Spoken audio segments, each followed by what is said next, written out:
nutritious, varied diet. But it takes a great deal of scientific know-how in nutritional biochemistry to know which ones to eliminate.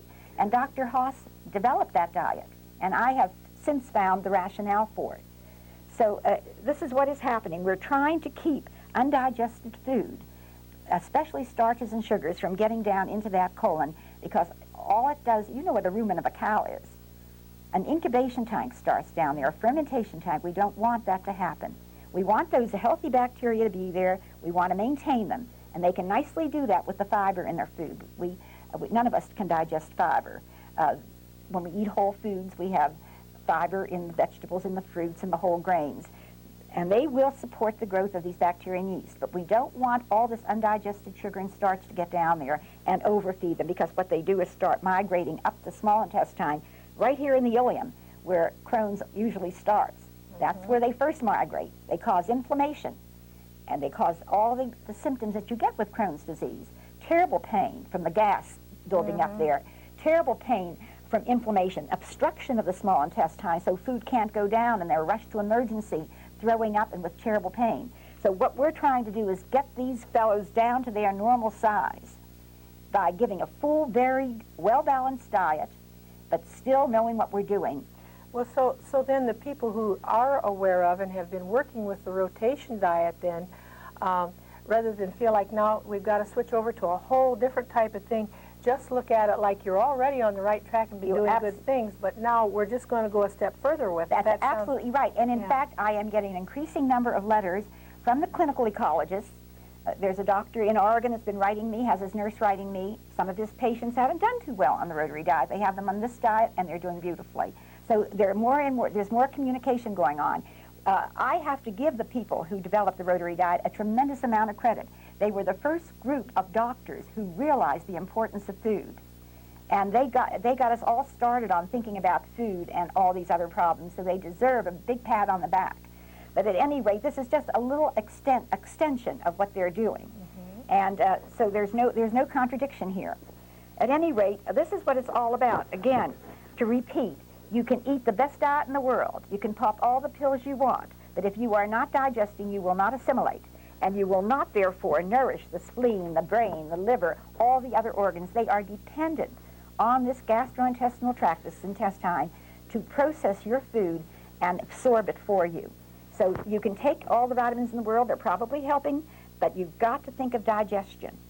That's also one of the pillars of nutritional biochemistry. And another aspect of that, too, is the emotional thing that goes along with it. And as I hear you telling your story about your daughter, through all of that, I'm sure you were giving her some emotional support, because sometimes with children, we are hearing so much about ADD and those type of things.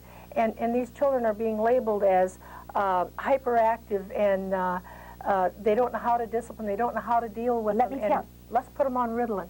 And it breaks my heart, because it takes away their ability to be the person that they're meant to be. And that is something that's very close to my heart, to see the things that we can do to help change the attitude of the parents. This is a very serious thing that's happening. You know, I'm older than you are, Wilma. And I lived, I mean, things are cyclic. It wasn't, how many years ago, 20 years ago, that Dr. Feingold treated hyperkinetic behavior, and he was into the additives. Interestingly enough, when he took them off the additives, they were also off the junk, because you have to give, you see, but he was projecting in on additives alone. But I said to myself, well, if they're off the additives, they're eating real food now. So why did they get better? Was it the fact that the additives were removed, or because they were eating quality whole food? Yeah. But we're not going to argue that. You know, there is a chapter in my book called The Brain Connection. Yes. And I often laugh about it. If I die tomorrow, I will die in peace, because that chapter talks about hyperkinetic behavior. It talks about epilepsy being reversed. It talks about not all, but those people who have some bowel problems, along with the epilepsy and the schizophrenia. If people who have children with ADD put them on this diet for 10 days, I will bet you that 85–95% of them are turned around in 10 days without Ritalin. Now, let's just stop and really think about that. You probably either have a child or know someone who does have a child that is in this situation. And when the determination has been here to do what has been done to help us to understand this. I think this is really exciting because these are little lives that we're talking about that can make them have happiness for the rest of their life, or they can live in agony for the rest of their life. I know I lived in agony for quite a long period of time before I became aware of the food I was eating was poisoning my system.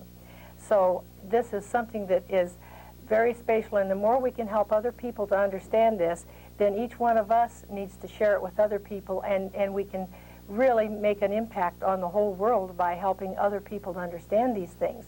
And so in really understanding now how this can help people, I'd like to talk to Linda for a little bit and just understand where she came from and how long she was ill, and let her explain a little bit about her condition to us. Thank you. Well, first I'd like to say that I can't express to you enough how honored I am to be sitting next to Elaine Gottchall.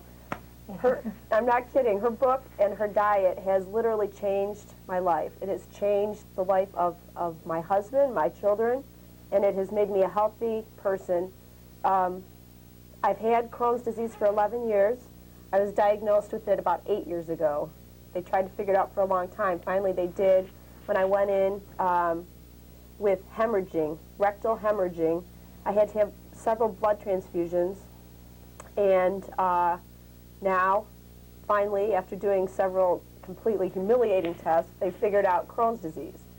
Unfortunately, I was also told that this was something I would just have to live with, eat whatever you usually do, and just get used to counting bathrooms at the mall and at every public area that you go into, because you will have to just deal with it.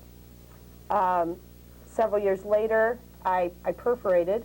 I had bowel perforation. I was very ill, no energy.